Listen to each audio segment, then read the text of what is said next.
What's going on, everybody? Khalipa's Tech here, coming back at you with another video. This is camera tips and tricks for the visible midnight. In this video, I'm going to be showing you some tips and tricks for this phone to help you get familiar with the camera. Now, before we go any further, I do want to remind you to go ahead and hit that subscribe button. It helps out the channel a lot. But with that being said, let's get started. So the first thing I want to show you is how to use the ultrawide camera. As you can see, we are in the main camera app right now, and all you need to do for the ultrawide camera is simply hit the 0.5 right here, and it's going to give you a wider angle. Pretty easy thing to do, but keep in mind that as with pretty much any ultrawide camera out there, even in the real high-end flagship phones, there can be some distortion, so the quality of a photo taken with an ultrawide camera may not be quite as high as the quality of a photo taken with the main camera. And then of course, when you're done with the ultrawide camera and want to go back to regular mode, simply hit the 1 right here, and it's going to go right back. The next thing I want to show you is a quick way to open the camera app itself. Now, simply going to your home screen and opening the camera app is easy enough,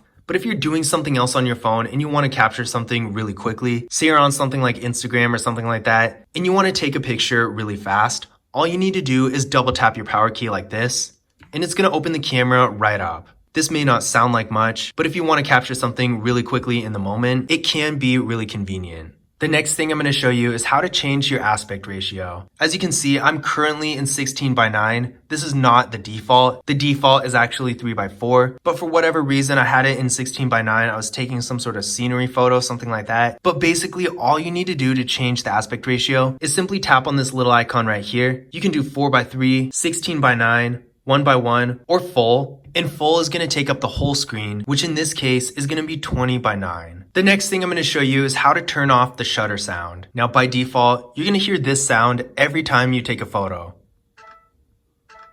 Now, that's not nearly as bad as I've seen on some phones, but if you're taking a lot of photos, it can get really annoying. So I'm going to show you how to turn it off. It's real easy. All we need to do is go to the settings, and shutter sound is right here. Toggle it off.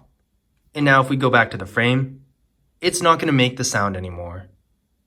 The next thing I'm going to show you is how to use portrait mode. Portrait mode is a real nice feature, especially if you're getting photos for social media or something like that, and you want to get those blurred out backgrounds. Now with this phone, it's not actually called portrait mode, although most of us probably know it as that. It's called live focus, which is right here. So all you need to do is toggle over to live focus.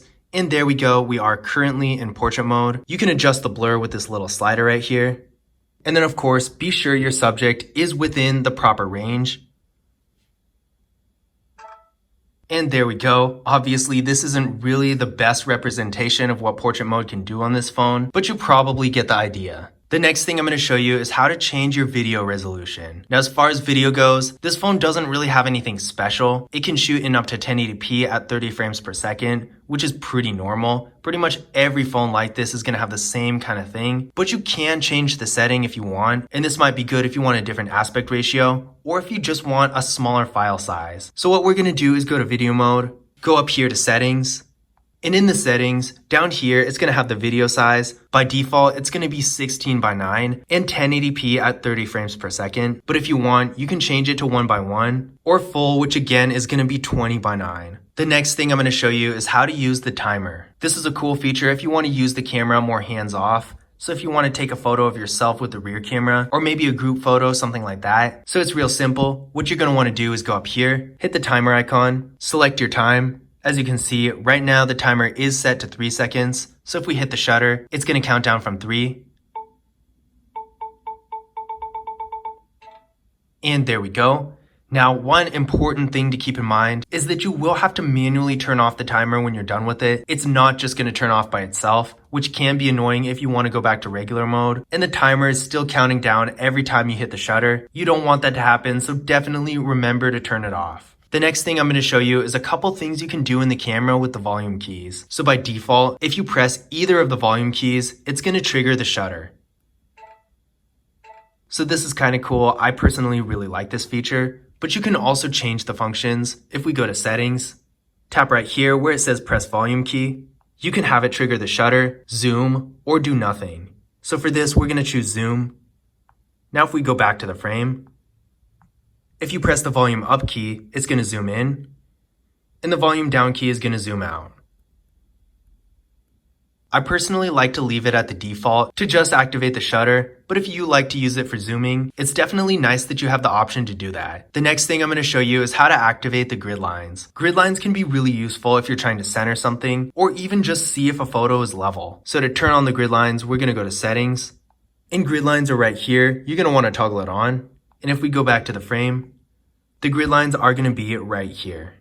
So the last thing I'm going to show you is how to customize this bottom bar down here. As you can see, we already got the essentials: photo, video, live focus, or portrait mode, whatever you want to call it. But if we go to the more tab, you're going to see some other things like pro, panorama, that kind of stuff. And if you use these features frequently, you might want to have it down here instead so you can have quick access. So say we want to put pro in the bottom bar. What you're going to want to do is hit this icon right here.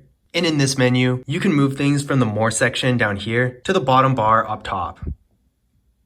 So now if we go back, as you can see, Pro mode is no longer in the more section, and it's now down here at the bottom. But those were my camera tips and tricks for the visible midnight. I hope you guys enjoyed the video, and I hope you found this information useful as well. If you did, don't forget to leave a thumbs up and subscribe to the channel. And again, if you want to learn more about this phone, be sure to check out my full review of it as well. But that's it for this video. For info on pricing and availability, again, definitely check out the link in the description because this is always changing. But with that being said, I will see you in the next one.